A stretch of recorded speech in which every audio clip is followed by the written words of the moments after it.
Welcome back to Fight Night 101. I'm your host, Mr. Sweet Science. Today we have a very special interview with sports karate owned Lawrence West. He's actually one of the top guys in the state of New Jersey.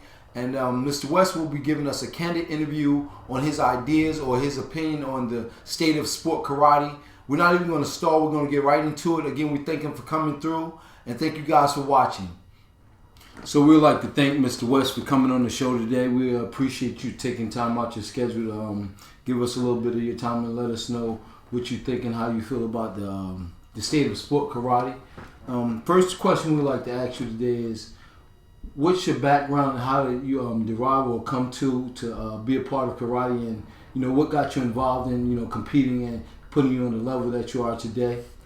Well, first I want to say it's a pleasure to be here on Fight Night 101. I see a lot of the videos you do, and you tell it straightforward like it is, and that's good, and especially with the history of the different sports and stuff. Well, we try our best.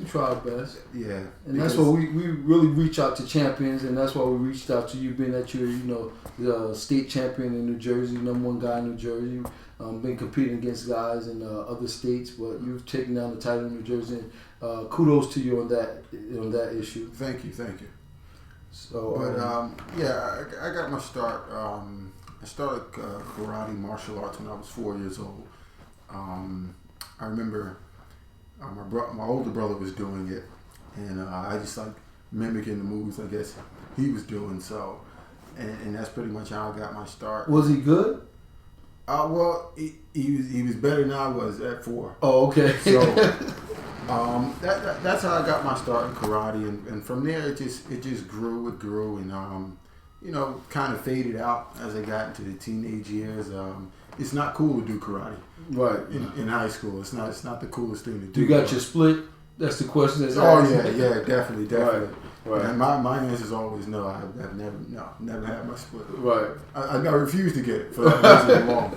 But from there, kind of took a little time off with the teenage years, got into some other things, and then as I got to an adult, picked it back up and really got serious with it, knowing that it could take you places. It's a catalyst to do different things as long as you use it for that, and not some of the I guess superstitious or magical stuff you're probably originally taught when you were a kid. Okay, I appreciate that. So being that I guess you would say you took a little time off as a teenager, or you didn't really focus or key in on it like you're doing now. I would say from competition. Okay. And just the daily regimen and lifestyle of it. Yes, I took some time off from it. Okay, so let me ask you, what made you get back into it, or be able to want to take your skill level to the next level of I would say internationally, or on one of the major circuits, or several of the major circuits such as NASCAR, NBL, and a few other of those circuits? Well, the funny thing is that part of the reason that it kind of died out to me during those teenage years was when you get exposed to something and you say, wow, okay, these guys are the best, or these guys are traveling. This is okay. This is the professional, the top level here. I want to be on that top level. Right. I have no interest in. Not to say the local guys aren't good, not to say that smaller tournaments aren't good, but who cares if you dominate your area?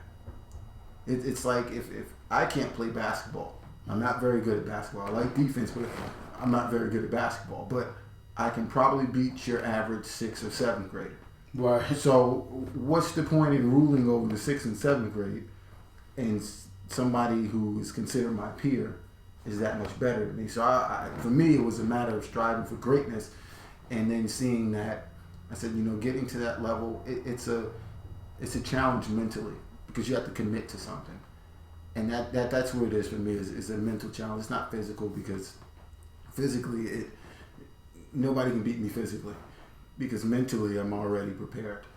Oh, that's interesting. So you're saying that nobody can beat you physically because it's mentally that you prepare yourself. Correct. I mean,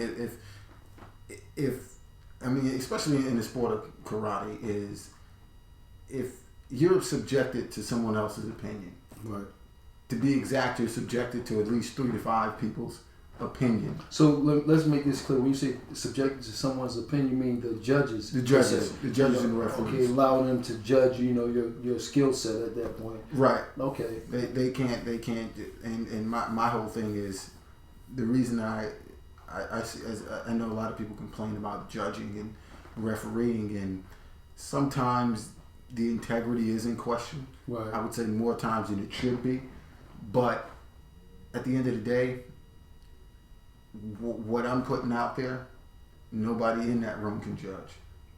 Nobody can judge that but me. So you're saying basically, you judge my skill set, but you can't judge my effort. Right. It comes down to effort, and that's Right. all it is. It's effort, and that's between Your character you can't and be yourself. right. Yeah. I can appreciate that.